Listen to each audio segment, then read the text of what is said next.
Apologies are meant to heal. They are society's emotional bandages, meant to cover wounds caused by conflict, betrayal, disappointment, or hurtful actions. Yet, sometimes, even after someone says, "I'm sorry," the pain lingers. You may understand that the apology was sincere, and you may even forgive the person, but the hurt remains. This is a common human experience, and it's one that raises an important question. Why do we still hurt even after we've received an apology? Understanding this requires looking beyond the apology itself.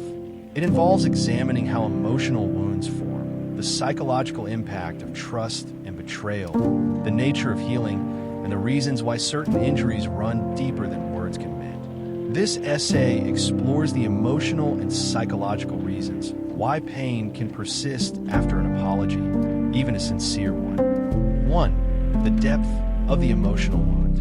One of the most fundamental reasons we still hurt after an apology is that some wounds go much deeper than others. An emotional injury is not just about the action itself, but what that action represents. For example, if someone you deeply trust lies to you, the hurt is not only about the lie itself. It's about the betrayal of trust, the questioning of past interactions, and the fear of future ones. Emotional injuries are like physical ones. A paper cut might sting briefly, but a deep wound takes time to heal, even if a doctor immediately addresses it. Even a most heartfelt apology can't undo trauma or erase memory. The pain might stem from a broken relationship, a moral violation, or a loss of safety. These aren't surface-level issues, and words alone can't always repair them. The apology might be the beginning of healing, but the process is long and often painful. 2. The apology doesn't change the past. An apology is an acknowledgement of harm, not a time machine. The hurtful action still happened, and its consequences often continue beyond the moment of harm. Saying, "I'm sorry," can express remorse, but it doesn't erase the memory, undo the action, or eliminate the fallout. In relationships, this can be especially difficult. If a partner cheats, for example, their apology doesn't reverse the breach of loyalty.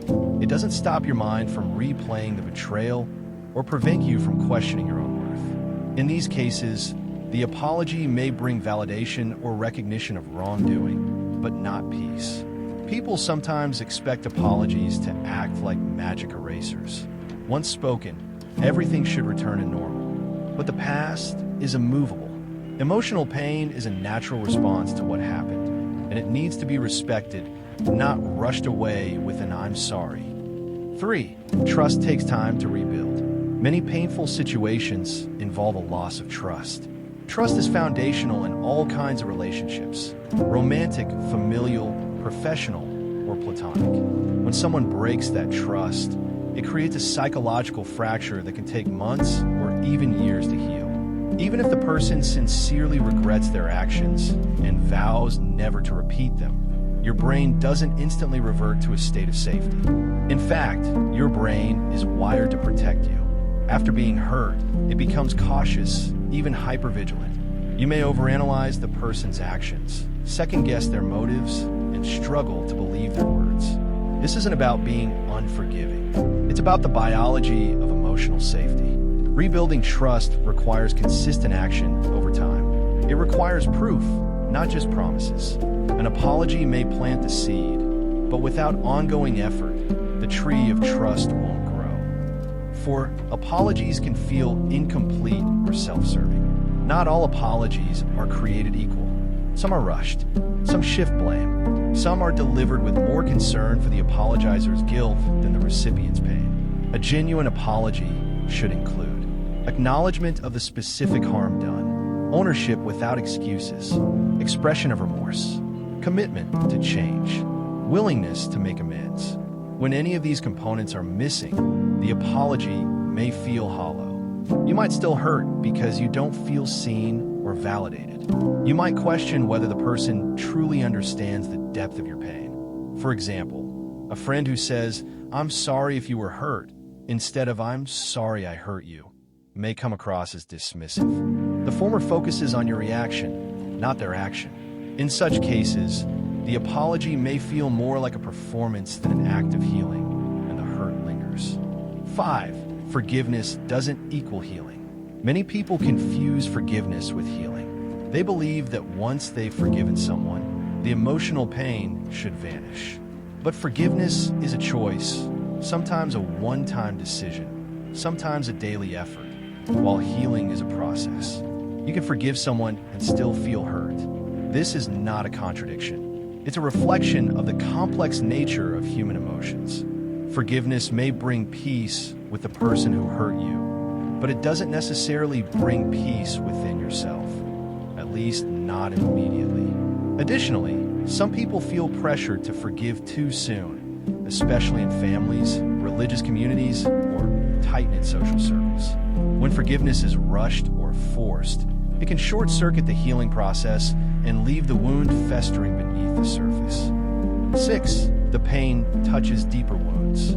Sometimes, a hurtful action triggers old pain, perhaps from childhood, past relationships, or long-buried insecurities. When someone lets you down, it might not be just about what they did. It may also awaken earlier experiences of rejection, abandonment, or betrayal. For example, if someone you love suddenly withdraws or ignores you, it might stir memories of being neglected as a child. Even if they apologize, your emotional response is about more than just the current situation. You're feeling a compounded hurt, the past layered on top of the present. In these moments, the apology may not reach the root of your pain because it wasn't designed to. That's why therapy or self-reflection can be helpful. They allow you to identify the deeper sources of emotional pain and begin to heal them. 7. You're still processing. Emotions don't follow a schedule.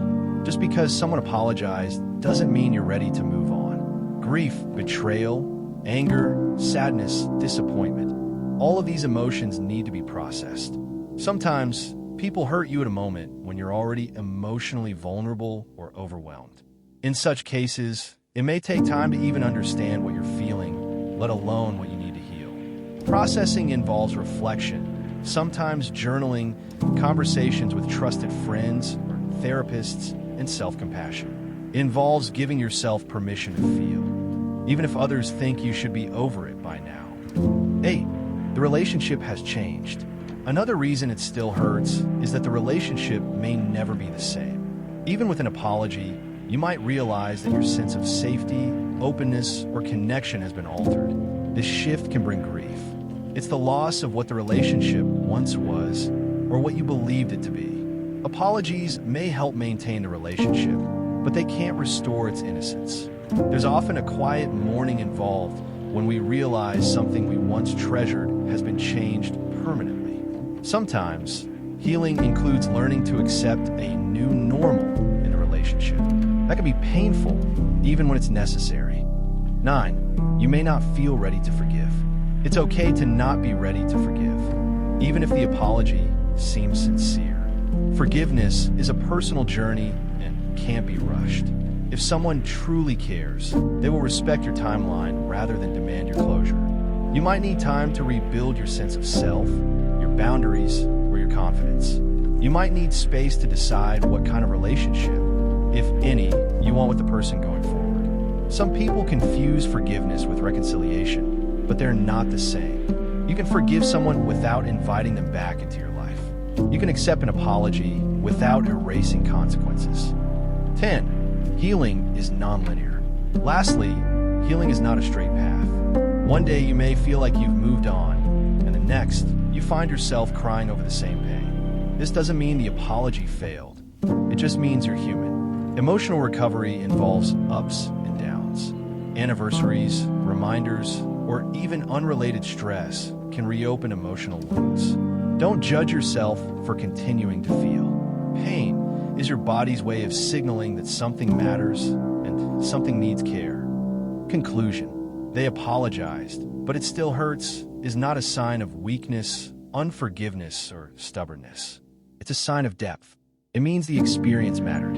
It means the bond mattered. And it means that healing, real, lasting healing, is still underway.